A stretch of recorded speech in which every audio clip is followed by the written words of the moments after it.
Ladies and gentlemen, I introduce to you the most optimistic man on the planet. A man with experience, commitment, and integrity. Your VIP at large candidate, Carvin Malone. That is going to be all right. Ladies and gentlemen, put your hands together for Mr. Carvin Malone.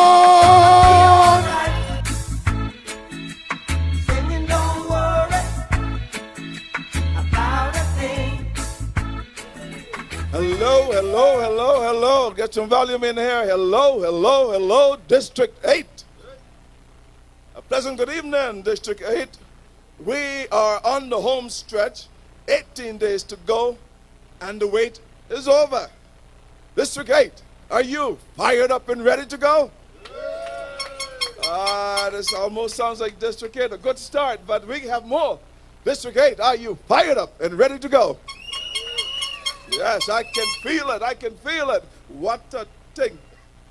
My name is Carvin Malone, and your Virgin Islands Party territorial at-large candidate. Now, I stand tonight in support of a candidate who is well accomplished during his many years of public life, his public service. He rose through the ranks and gained the respect of his associates for being both fair and firm.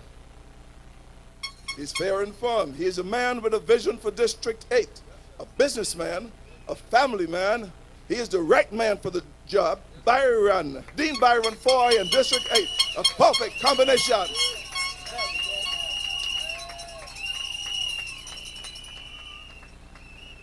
Now, Mr. Chairman, I am not sure if you're aware that I again have home court advantage. I must have won the regular league, huh? I have home court advantage again. I'm from right over there.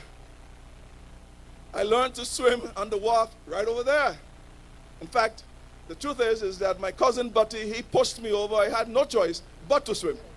So at the end of the day, that's the way we teach folks how to swim up here in the East. Now, anyone who had that experience will know exactly what I'm talking about. But ladies and gentlemen, I am proud of my heritage. And I love to boast. I love to boast of the baking skills of my Aunt Flossie and my Aunt Helen. I love to boast of my Uncle Obel. I'm proud that he was proud of the contributions that he made during the development of the primary Beef Island Airport. I love to boast also of the boat building skills of my Uncle Edward. In each of my presentations at each of the districts, I deliberately make mention of the persons and of the events that have molded me and make me the person who I am today. This is important to me. I am of the opinion that you should know a little about the candidates that seek to represent you for the next 48 months, for the next 4 years. Why should you care how much they know until you know how much they care? I care about my territory and I care about my people. I am concerned. I am concerned about the direction in which the territory is headed. In fact, I got a call from my cousin Mario today. He says, Carvin, I'm listening to you every night and you're trying to say something, but you're holding back a little bit. So tell us what you're concerned about. I tell him I'm concerned. I'm concerned that the United Kingdom has found it necessary to retake control of our finances and our capital projects. I am concerned that every critical position that we once directed and managed is now managed by someone else from somewhere else.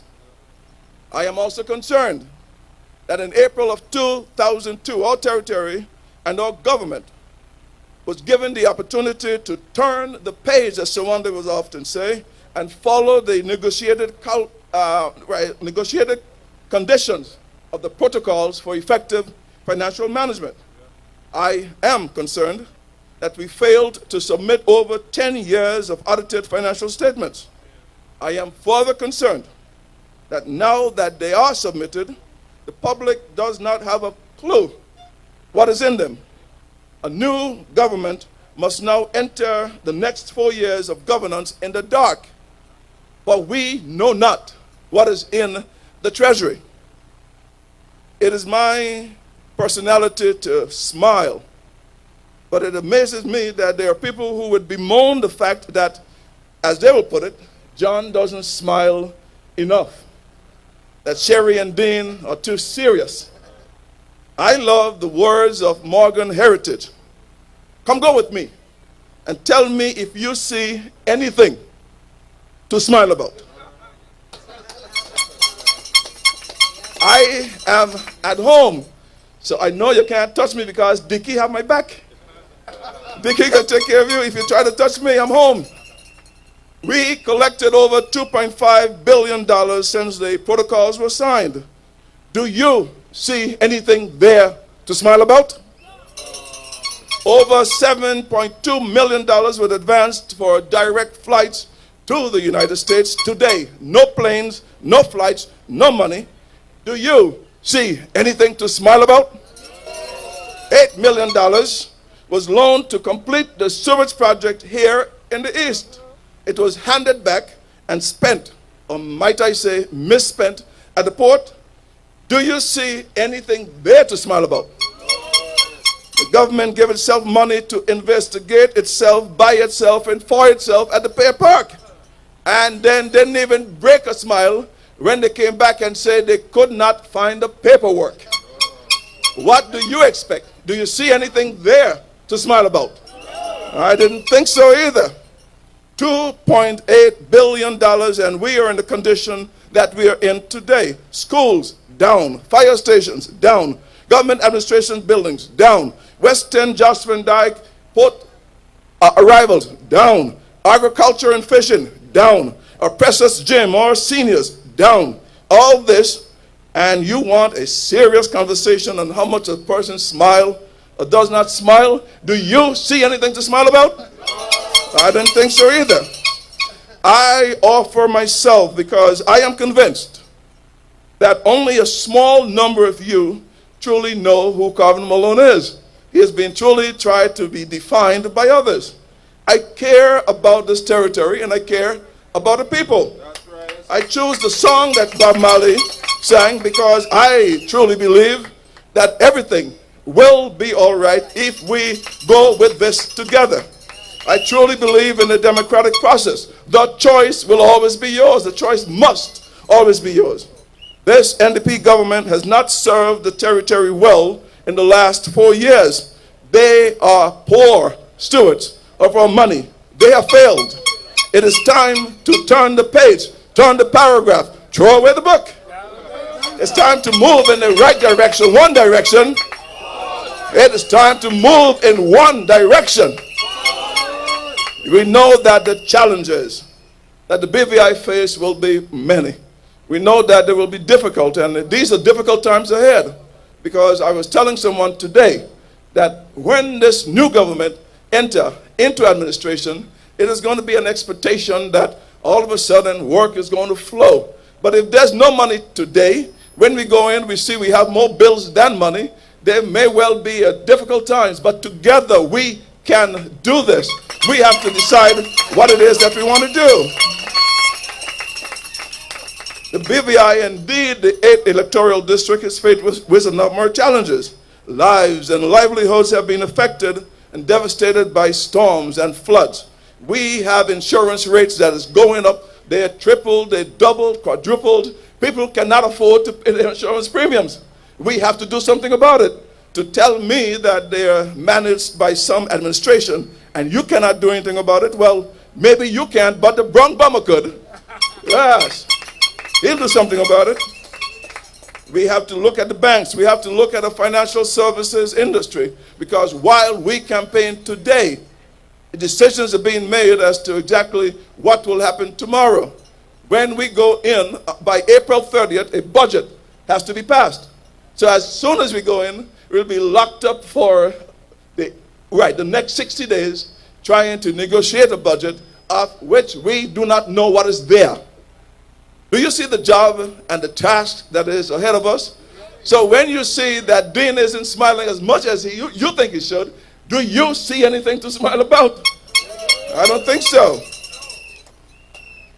But on February 26th, when we go to the polls, I will say that the wait will be over. These are not 25th. No, sorry. After you go to the polls on the 25th and we go to the office on the 26th, the wait is over. These are not insurmountable problems. I am convinced that we do not have a money problem. After $2.5 billion with a B dollars, how can we have a problem? It is a problem of excessive greed, lack of priorities, lack of accountability, lack of transparency, and lack of credibility.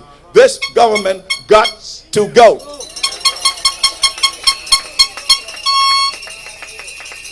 I have stopped by to tell you that together with 12 willing, capable, and able representatives, Team Virgin Islands Party will begin the process of preparing schools and returning teachers to full-time schooling, no part-time schooling. Begin the process of returning our elderly or gyms to their homes and places of comfort. Repair of our basketball courts. We will begin to repair the ports at Jocelyn Dyke and one at West End and anywhere that ports need to be rebuilt. We'll assist our fishermen and our farmers in all the works that they need to do, because we have to make sure that the civil servants are given their $3 million. If you take $3 million from 7.2, my math tells me that you have 4.2. Now the NDP management is so good, they can divide 10 by 2 and have you proven that it's not 8. Now their marketing is good, so you have to keep woke, you say? Keep it woke. Stay woke. There we go. I will get the lingo. We have the human resources development. We have to make sure that our human resources is put as priority on the agenda. We have to make sure that our young men and women are trained with the skills to take part in the $400 to $500 million, $500 million that will be spent. We have to make sure that they are able to take full advantage of all that is done. So in conclusion, I urge you to register to vote. Election day is Monday, February 25th, District 8. Not register to vote, elections. I mean, they got me confused too. 10 divided by 2 is not 8, it's 5. On February 25th, we have election day, District 8. On election day, I humbly ask that you give us your 5 votes. The chairman of the party will come later and tell you about your 5 fingers. He will explain that to you. But we want you to vote for a fighter, Dean Byron Foy, here in the 8th District. We want you to vote for your at-large team, Sherry DeCastro. She's here. She's going to get up and take a bow. Yes, we want you to vote for Shireen Flax-Charles. She's going to get up and take a bow. Neville Sheep-Smith, he's here, your man on a mission. He get up and take a bow. And of course, when you elect all 5, you will get the brown bomber, Andrew Arturo Foy, the brown bomber, on Premier in Wake. But you're not going to forget me, are you? Come on. Carvin, Malone, the choice is clear. One BVI, one people, moving in one direction. All right.